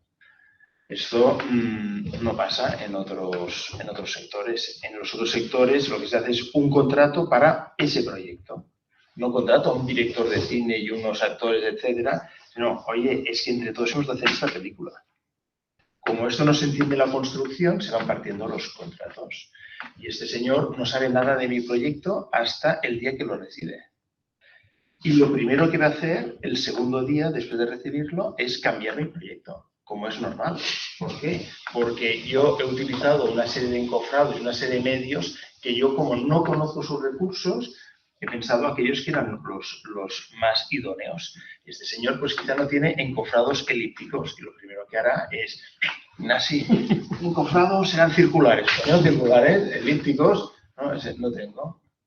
Entonces, tan fácil que esto otras latitudes lo tienen. O sea, lo que se hace es, hagamos el proyecto básico un poco desarrollado, se licita. Y entonces el proyecto ejecutivo lo hacemos estos dos señores sentados juntos. Oye, pues senyor Passet, què et sembla aquests encofrados? Mira, si no tengo, pues no los voy a poner en el proyecto. O sea, fijaos la tontería del tema, ¿no? Y entonces se hace un proyecto que entonces ya no le llaman ejecutivo, le llaman proyecto constructivo. O sea, fijaos que la denominación que nosotros tenemos es proyecto ejecutivo. Es un proyecto para dar las órdenes necesarias e instrucciones para que el proyecto sea realizado. El proyecto constructivo es un proyecto que, sin dar ninguna instrucción, terminará en aquel objeto que se ha pensado. Entonces, no cuesta nada levantar un poco la cabeza, mirar qué se está haciendo y adoptar. Entonces, tema generacional. Hay un tema generacional, pero hay un tema de falta de visión estratégica en general. En esta escuela no sé si se da bien. Hace 5 años vine para proponerlo y un catedrático de estructuras de esta escuela me dijo, hostia, Ignacio, esto es... Pero no lo vamos a implantar. Es la misma respuesta que he recibido en la escuela de arquitectura de allí delante, donde aún es una optativa. O sea, no es un problema de estructura generacional. Es un problema de estructura mental. A la UPC en la arquitectura no se da Revit. Sí, optativa. Es que lo que comenta Ignacio, que tiene toda la razón del mundo. También volvemos a lo que decimos antes. ¿Cuál es la filosofía que hay detrás de eso? Y que es parte del problema, por no decir el problema. Claro, se parten los contratos porque se dice, bueno, cuanto más parta el contrato, si la suma el resultado final de una suma, si yo minimizo cada uno de los sumandos, la suma final es más pequeña. Entonces dice, bueno, si un señor hace el contrato, el proyecto, perdón, pues a este señor le intentaré bajar todo el precio, todo lo que pueda. Luego habrá un señor que hará la obra de bajar el precio todo lo que pueda. Y así vas sumando todo esto y entonces intentas llegar a la mínima. Pero claro, eso es un error de concepto porque al final pasa lo que pasa en Glorias y pasa lo que pasa en tantos sitios.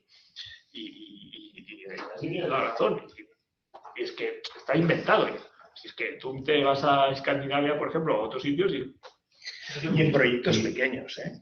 O sea, en Finlandia en ITEC hacen una jornada sobre Lean Construction cada año. Vino un finlandés, o sea, proyectos de 180.000 euros que se habían logrado hacer por 160.000 euros. O sea, tan tonto como esto, pero esto demuestra que yo cuando pido una cocina por 18.000 euros y voy por 22.000 y me han dicho en 4 semanas y voy por la 6ª semana, es exactamente lo contrario. ¿Sabes? Ya. En Dinamarca hay rating de los instaladores. Entonces, todos estamos ahí poniendo estrellas en los restaurantes, ¿no? Y en un instalador, ¿por qué no lo hacemos? Pues claro, el tío que te ha venido a hacer aquí de fontanería, te lo ha hecho, además ha limpiado y no sé qué, le pones 5 estrellas. Pues claro, cuando esto pasa en una sociedad global, la tendencia es a la mejora. Y otra pregunta, porque creo que también está relacionada. ¿Cómo está evolucionando a nivel de la globalización, la competitividad? Vosotros estáis en muchos sitios del mundo, pero y viceversa, supongo que estarán viniendo aquí muchas constructoras, ¿no? No todos los mercados son igual de permeables. Desde luego el español no es nada permeable para una constructora de fuera. Nada, cero. ¿Qué reglas juegan en la competitividad internacional? La digitalización parece que no, ¿no? Claro, es que aquí la casuística es muy, muy amplia, ¿no? Pero al final lo que más sigue pesando es el precio. Lo que pasa es que, claro, sí que es verdad que la forma de actuar, pues a veces se intenta aplicar formas de proceder que aquí funcionan y cuando te vas a otros países te dicen, pero ¿qué me estás contando?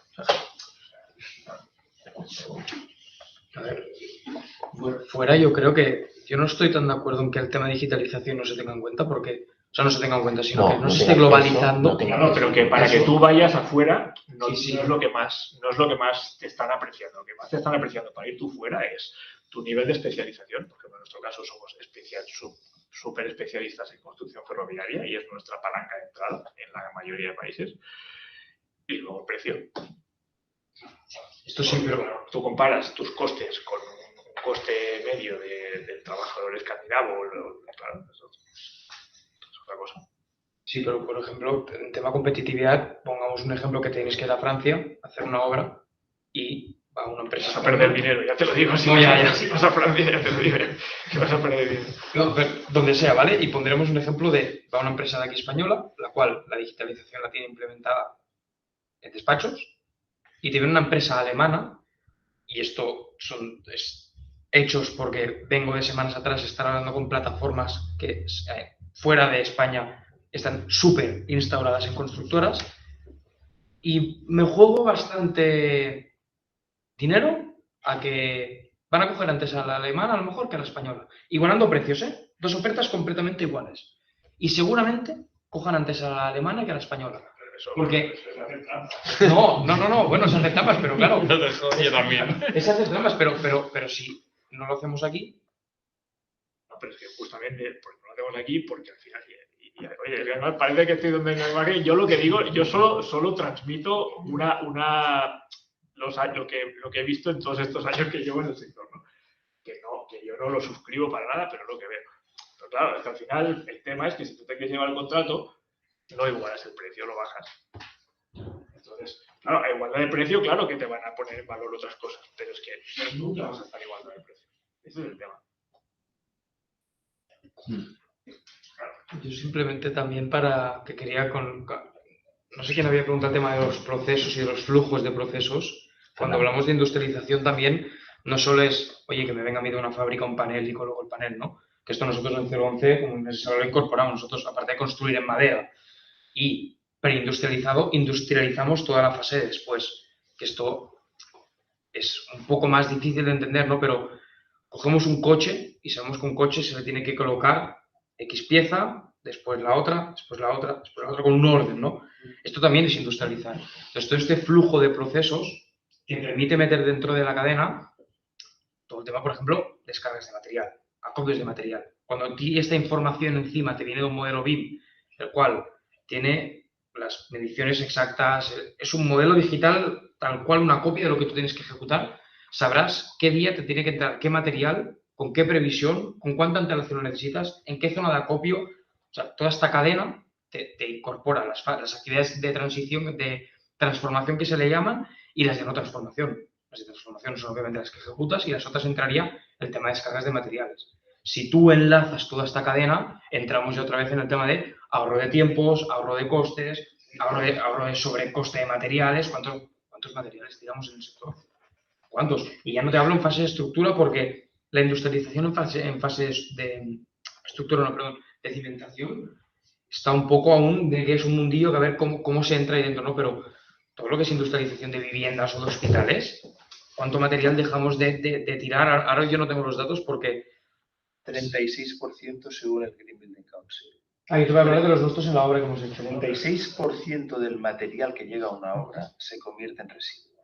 Pero es que se tira, y hay un material que se tira tanto o más, un material de comillas, que es el tiempo.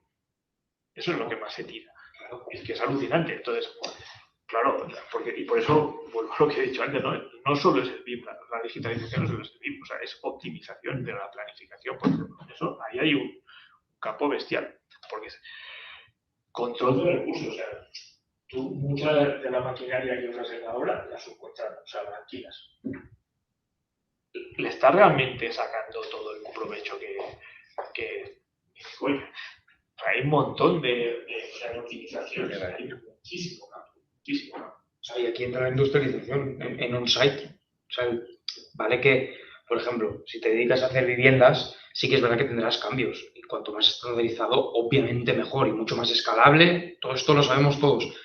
Pero si tú tienes un mínimo, un estándar, los coches pasa lo mismo. Los coches son todos súper parecidos, pero uno lo pedirá con Bluetooth, el otro con el techo panorámico y el otro te lo pedirá con las llantas del 20 y no del 16.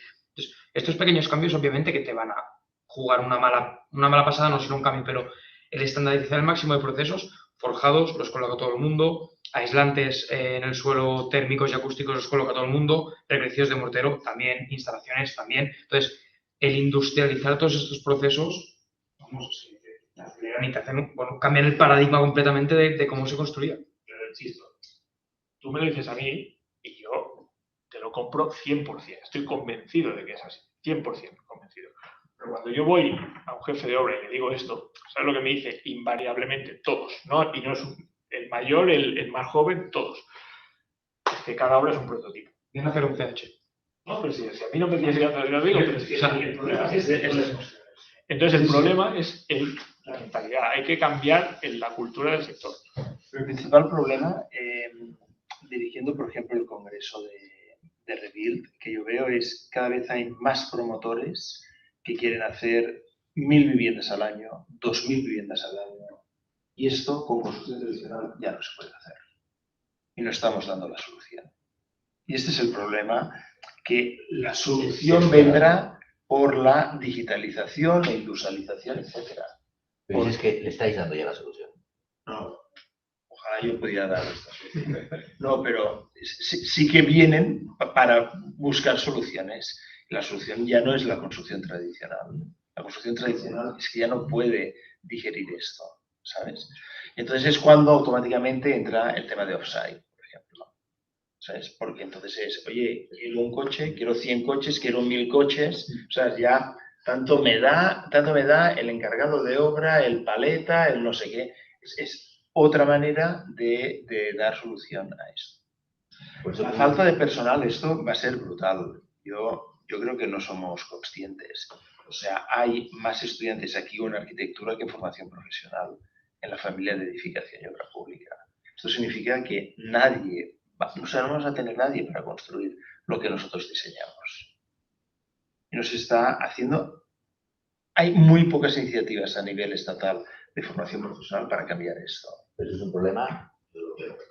Es español este problema. Español. Yo he visto iniciativas en Dublín de llevar párvulos a obras, con casco, chaleco, botas, cogidos de la línea con las anillas, para que estos niños, en la mentalidad es, yo quiero ser consultor. Aquí, en cambio, esto está prohibido. Hasta los 18, no puede entrar nadie, ¿vale? 2, no hay ningún mensaje positivo desde el sector de la construcción. O sea, todos los casos de corrupción que tenemos en España están relacionados con la construcción. Absolutamente todo. Ahí están las mascarillas y demás también. Bueno, hemos ido mejorando. Esto es verdad. Mascarillas es uno, pero, digamos, o sea, el 90%... A ver, hay una entrada en Wikipedia de casos de corrupción en España, de ámbito urbanístico y constructivo. Es alucinante, o sea, tenemos una entrada en Wikipedia, España, casos de corrupción en la construcción. ¿Puede ser? Pues sí. Además, con el nombre del partido político, del municipio y la cantidad. Es que es penoso. Entonces, ¿quién tiene interés por entrar en el sector de la construcción? Absolutamente nadie. ¿Quién viene al sector de la construcción? Pues el ucraniano que viene ahora expatriado y emigrante. Es que hemos de ser conscientes de esto. Pero eso es una oportunidad enorme para el que quiera. Esto, o sea, lo que se paga en el sector de edificación ¿cómo se llama esto? Por convenio, es magnífico. Es uno de los convenios que más se paga. Y aprovechando que tenemos... La gente no está motivada por esto. Tenemos por aquí gente de fuera de España, en Chile, en Argentina, etcétera. ¿Cómo lo veis vosotros? En corrupción no vamos a discutir. Los seguidos ¿Quién gana? Están grabando. Sí que es muy importante el cambio de formar segundas líneas. Todo el mundo quiere ser ingeniero o arquitecto, hay muchísimas oportunidades y no se está formando en nuestras latitudes por lo menos. Y una gran oportunidad para encontrar salidas laborales reales, no de doctores, reales, de salir mañana con 20 años a tener tu propia empresa, ¿no? O sea, es una salida importante. En temas de competitividad que nombraba Javi, creo que estamos muy lejos con los 3 parámetros fundamentales, ¿no? Productividad, innovación y calidad, digamos, ¿no? Estos 3, digamos, hay que trabajarlos mucho para poder llegar. La industrialización, como comentabas, es un tema cultural también, a pesar de que es temas de calidad y económicos y demás. Porque en nuestras latitudes todavía se toca la pared, es decir, quiero una pared de ladrillos, no una placa prefabricada de industria. Vemos siempre Estados Unidos con los super tornados, ciclones y demás que vuelan las casas, y eso seguramente en nuestras latitudes va a ser más difícil, por una cuestión de clima también, ¿no? Evidentemente. Pero la gente quiere un tipo de construcción y no está permeable 100% a recibir una mejor calidad, eficiencia energética, térmica, velocidad, medidas, dimensiones, anclaje, montaje tipo Lego, lo que quieras. Vale. Entonces hay que trabajar también. Lo que sí se ve para las segundas líneas inferiores es que es muy difícil cautivarlos para que puedan ingresar. Más allá de las oportunidades laborales que se ven, que son reales, es un mundo, una cuesta arriba muy alta, digamos, muy alta. Hay problemas todos los días, hay una cultura de resolver problemas, a ver, por el dinero, ¿vale? Es decir, ¿vale? El ejemplo del encofrado es un típico ejemplo. Bueno, yo tengo de madera y cuadrado.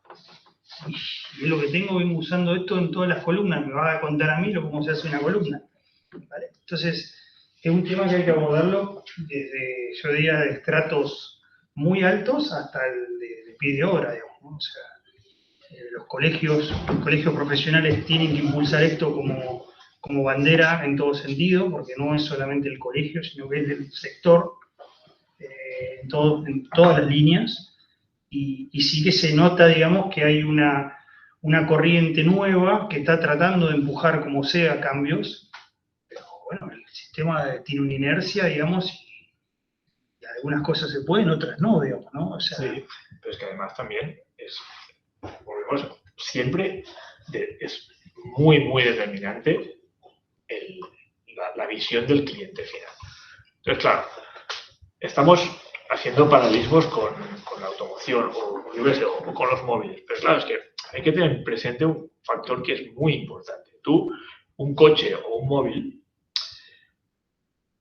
habrá gente que estará dispuesto a pagar 300 euros por un móvil y se conformará con unas prestaciones X, y habrá gente que querrá unas prestaciones muy altas y que está dispuesto a pagar 1.000 euros por el móvil. Entonces, tú tienes como fabricante, llámese Apple, llámese lo que sea, tienes un incentivo a fabricar, a ver cómo fabrico un móvil con unas características suficientemente potentes como para que haya una parte del mercado que me compre a 1.000 euros el móvil.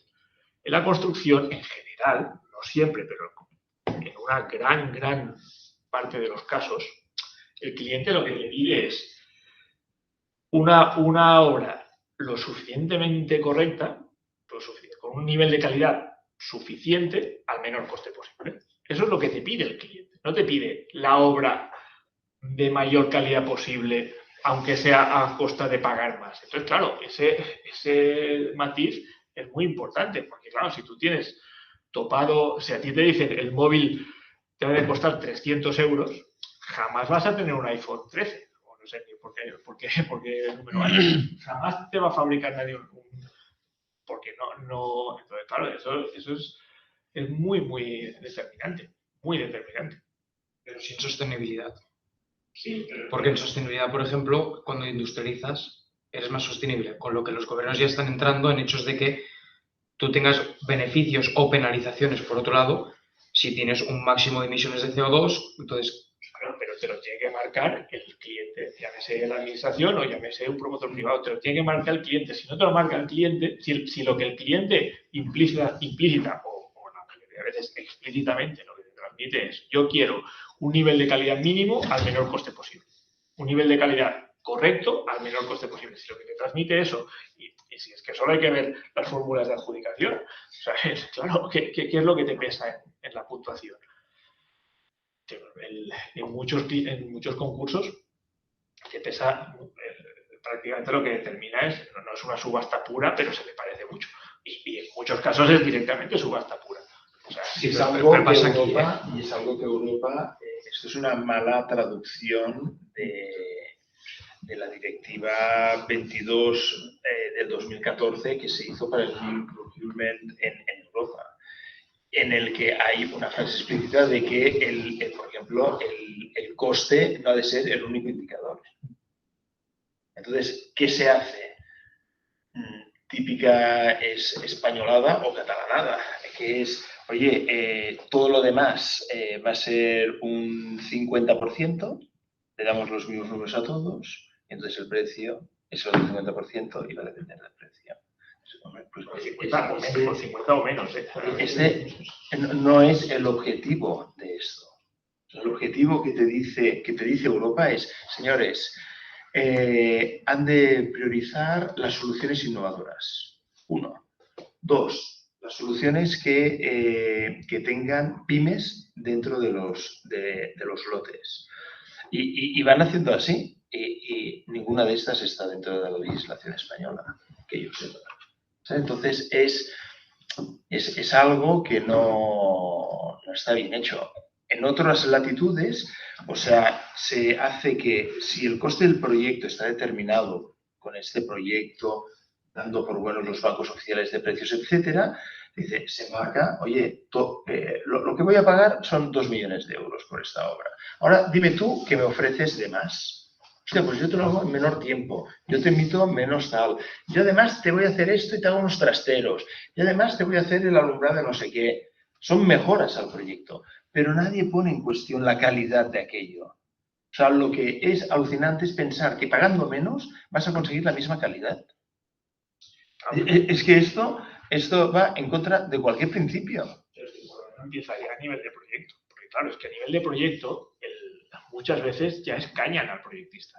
Entonces, claro, si el proyectista ya lo has escañado, no puedes pretender que él te haga un proyecto de una plata. Claro.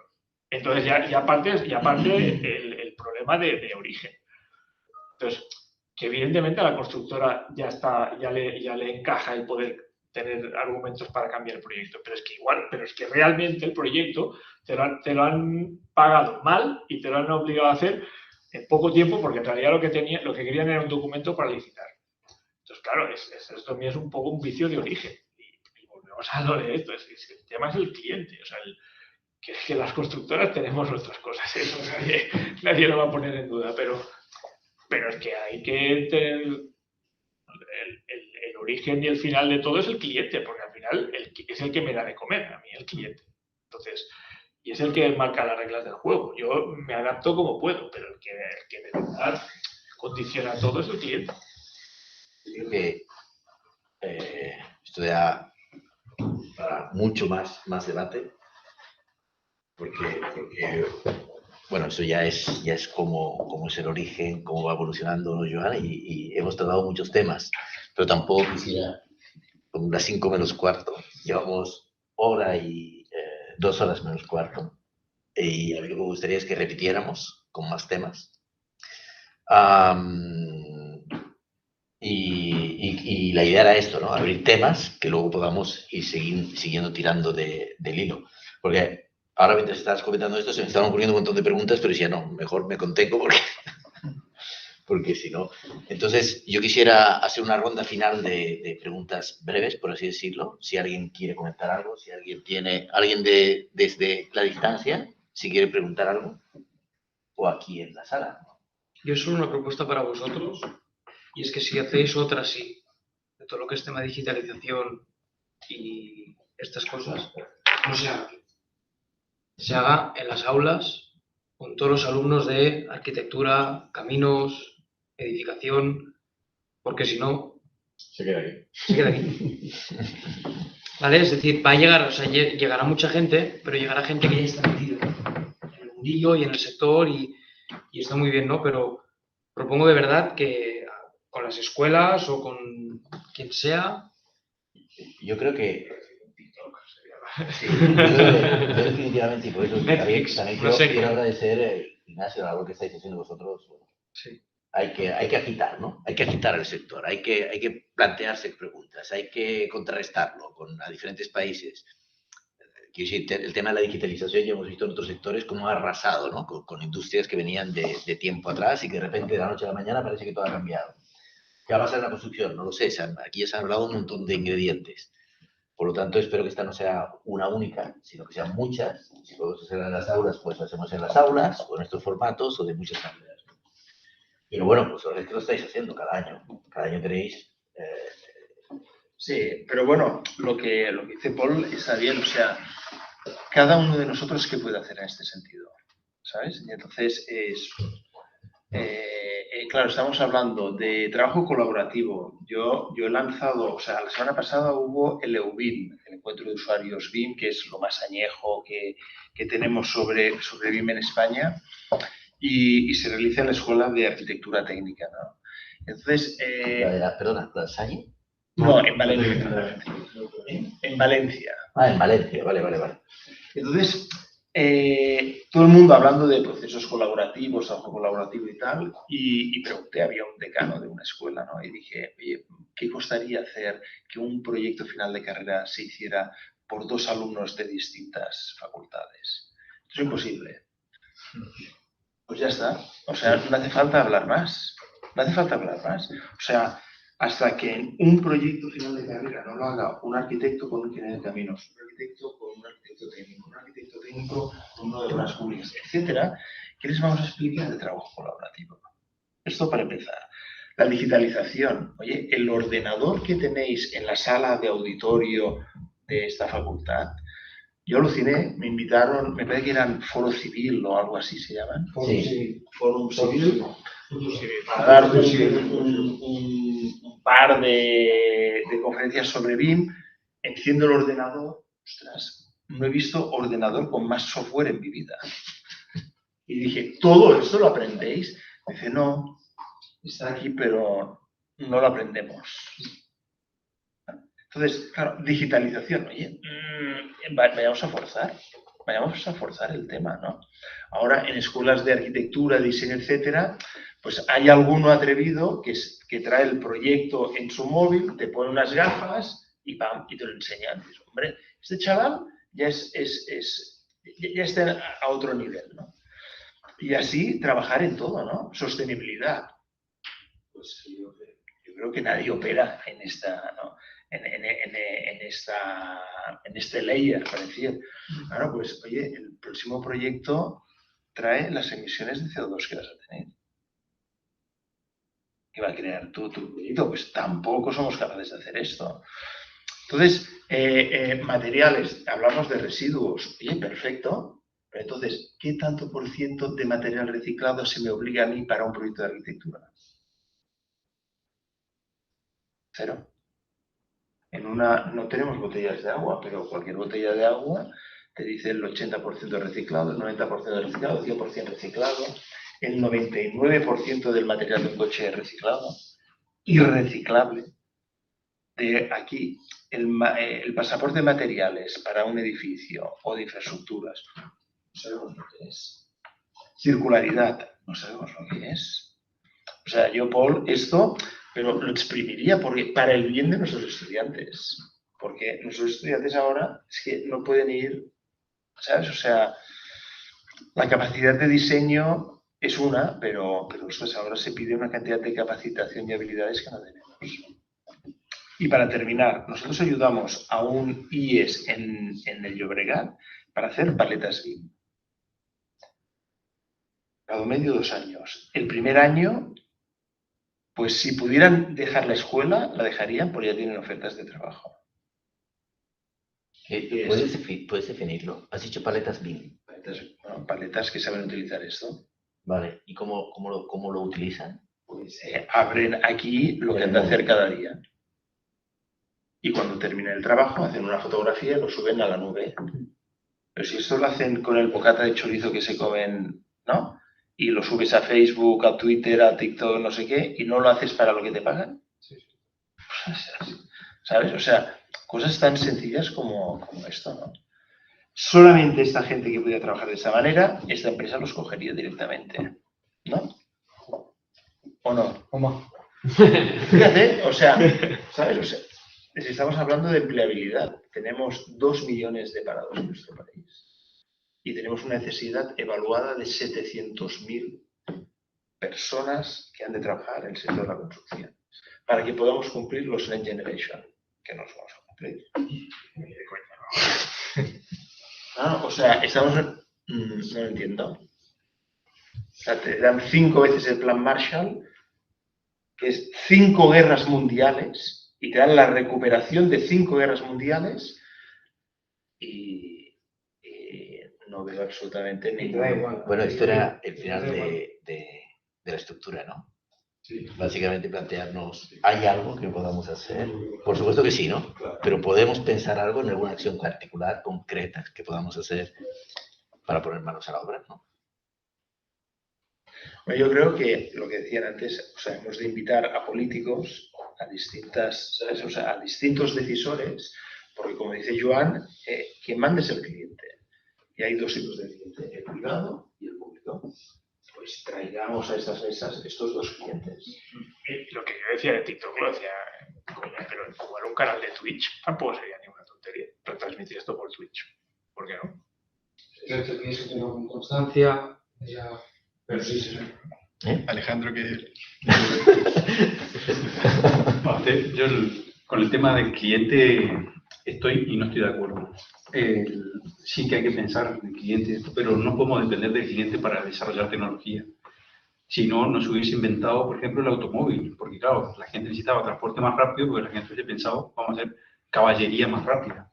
Y no, o sea, cuando surge un invento, surge con otro tipo de pensamiento transversal. No podemos estar siempre pensando en que el cliente venga y me pida un automóvil. O sea, nosotros tenemos que pensar de manera más allá de las necesidades actuales y ver algo que el cliente a lo mejor no lo está viendo porque no lo es no va a venir el cliente a pedirte, yo necesito una BIM con esto y con aquello y con lo otro y con realidad aumentada, sino nosotros tenemos que ir un paso más allá como investigadores y avanzar la ciencia y avanzar, digamos, por lo menos el papel de CIMNE y de impulsar más allá de la tecnología, de promover herramientas que nosotros sabemos que al cliente le van a hacer falta, pero que actualmente no está necesitando. Sí, pero al final es verdad, pero al final también es verdad que 10 años antes de que Apple sacase el iPad, Microsoft sacó el WebTC y se lo vendió pues, a la familia Gates y poco más.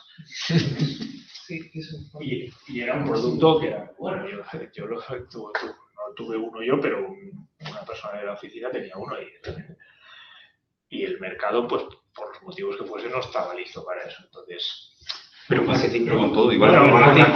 Marketing, ¿no? Pero no solo el marketing. El marketing influyó, eso es verdad, pero evidentemente no es lo mismo si lo lanzo yo que si lo lanza, pues, Beyoncé, ¿no? Porque, claro, todo influye, eso está claro, pero al final también el cliente es el que tiene la última palabra y el que si realmente o sea, hemos hablado antes de la realidad virtual, ¿no? O sea, yo no me acuerdo, pero hace ya unos cuantos años que probé un juego de PlayStation y dije, ostras, esto lo va a petar. Es impresionante. Es un shooter que tal, no sé. Pues no sé cuántos años después sigue siendo. No, y el cine 3D. El cine 3D, ¿cuántas más? O sea, yo ya no... Ahora quizá Avatar, la del agua, vuelve a ponerlo de moda, pero... Sí, por eso el cine no me llama tanto como, por ejemplo, la realidad aumentada. O la realidad virtual. Hombre, al final es una experiencia más inmersiva el hecho de ver algo en 3 dimensiones. Yo creo que sí, pero otro es... Yo creo que... Sí. Oye, gracias a todos. Yo creo que bueno, está claro que tenemos que repetir, ¿no? Tenemos que repetir con nuevos temas, acotando también un poquito más el tema. Se han pedido unas notas que yo redactaré y enviaré. Excelente. Entonces, gracias a todos. Bueno, y seguimos en contacto, ¿no? Sí, seguimos conectados y todo lo demás. Y hasta la próxima. Gracias. Por lo tanto, también voy a despedir aquí.